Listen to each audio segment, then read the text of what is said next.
everybody, Phil here for Android Central. It's not every day that we do a video review for something like this, but it's an Otterbox, it's a Droid Bionic, figured what the hell, let's go for it. So if you've never used Otterbox case before, it's really just about the most robust protection you can get for your phone. We've got 3 layers here, and I'm going to start peeling it back like an onion, and we'll start from the outside. So you've got this hard plastic shell with a big belt clip on it, and it will rotate, so you can wear it horizontally or vertically or reversing what I just did. And so it is a belt clip, so it'll open up and hang on your belt like that. The phone itself you can actually wear facing out like you see now, so if you need to just grab something real quick you can, or it will also work face in thusly, and now the whole thing's really protected, right? So it does that because it has these tabs on the side, and that's what actually clips in, so it'll work either way. So that is the holster. Now we have this rubber shell around the phone, and you know that's going to protect it in a number of ways.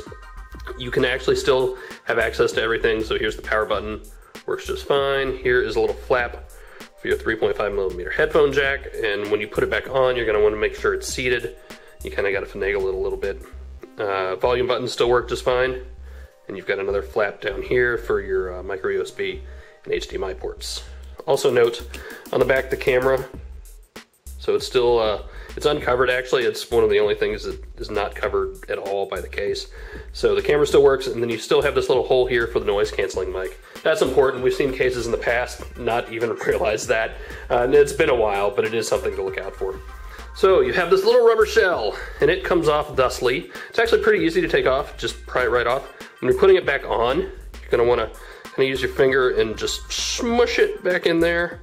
Now see how it's a little peeled up right there? So you just take it and work it back on. Just takes a minute. Really not tough to do, but keep that in mind as you're putting the case on. So that comes off, and now we have another layer of protection. So here is another hard plastic shell. Right, now you can use this without the rubber, but it does feel kind of weird, right? I wouldn't do it. So this is a whole lot more protection, and you see we have a plastic film on the front. It's not so much a film as it is a piece of plastic, and it really does protect the screen. It leaves the front-facing camera uncovered as well as the earpiece, so those will work just fine. And you've got a hole down here for the microphone, so those won't be a problem. This you can take off as well. It's a little tough, so these clips right here that you used for the holster, you just kind of pry them open, and then the case comes off and opens up. Not easy, but then again, you don't necessarily want it to be. Here's another look at that plastic film. So, I mean, this is bulky protection, make no mistake about it, but it's also just about the best and most robust protection you can get. So there you go, guys, a quick look at the Otterbox Defender case for the Motorola Droid Bionic. See you later.